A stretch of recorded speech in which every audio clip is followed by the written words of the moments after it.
Salmo Kapitulo 7. Pag-ampo alang sa hustisya. O Ginoo nga akong Dios, kanimo ako modangop aron imong panalipdan. Luwasa ako og ilikay sa naglutos kanako.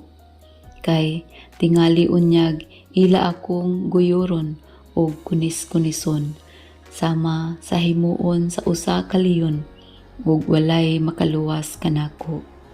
O Ginoo nga akong Dios, kung nakasala man ako, kung gibaslan ko dautan ang maayong binuhatan sa akong higala, ug sa walay katarungan gidaog-daog ko ang akong kaaway, nan ipagukod ako og ipadakop kanila aron patyon og biyaang magbuyod sa yuta.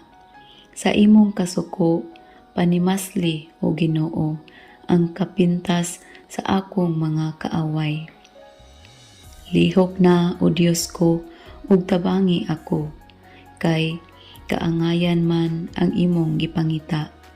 Busa tiguma ang tanang katawhan libot kanimo, ug gikan sa imong trono sa langit harii sila.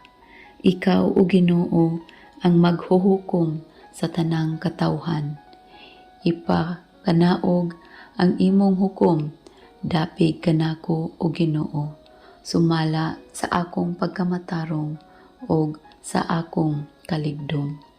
Hununga ang binuhatan sa mga taong dautan o gantihi ang mga maayo, kay Dios ka nga matarong ug nasayod sa una-una ug sa tinguha sa mga tao.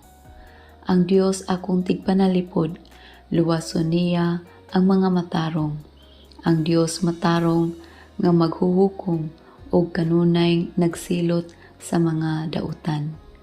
Kung ang mga tao dili maghinulsol, bairon sa Dios ang iyang espada, ang pana niya iyang giandam o gibingat. Giandam na niya ang iyang mga hinagiban nga lantip kaayo. Ang nagdilaab nga udyong iya nang gitaod sa iyang pana. Ang taong dautan naghuna-hunag dautan, naglaraw o kasamok o nagsultig mga bakak.